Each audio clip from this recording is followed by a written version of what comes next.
14 เมษายนนั้นมาถึงแล้วแต่บ่มีแววของน้องสิคืนเต่ามาน้องบอกกับอายปีกายยังบ่ลืมลาว่าบุญสงกรานต์ปีหน้าสิมาหาอายอยู่ทางบ้านแต่มามื้อนี้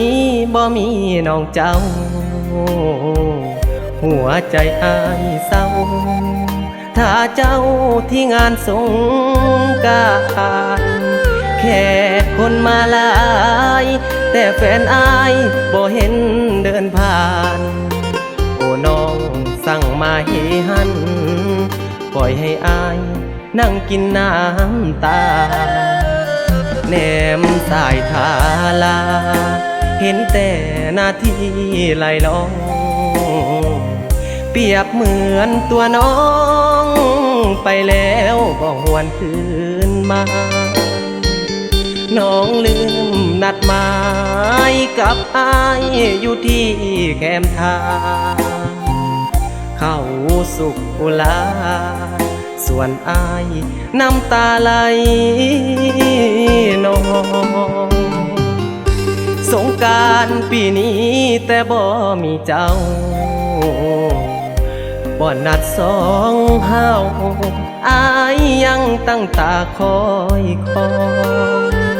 แคมสายนาทีปีกายเฮาเคยลอยล่องเขาดื่มสาลองส่วนอายนี่นั่งนองน้ำตา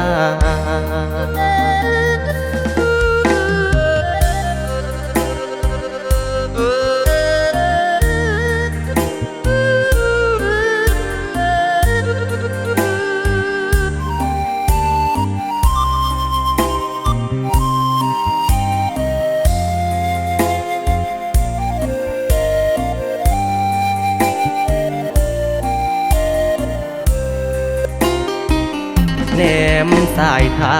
ลาเห็นแต่หน้าที่ไหลลองเปรียบเหมือนตัวน้องไปแล้วบ่หวนคืนมาน้องลืมนัดหมา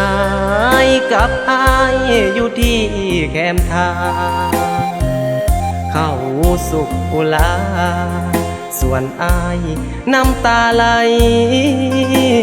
นองสงกรานต์ปีนี้แต่บ่มีเจ้าบ่นัดสองเฮาอายยังตั้งตาคอยแคมสายนาทีปีกายเฮาเคยลอยล่องเขาดื่มสาลองส่วนอายนี่นั่งนองน้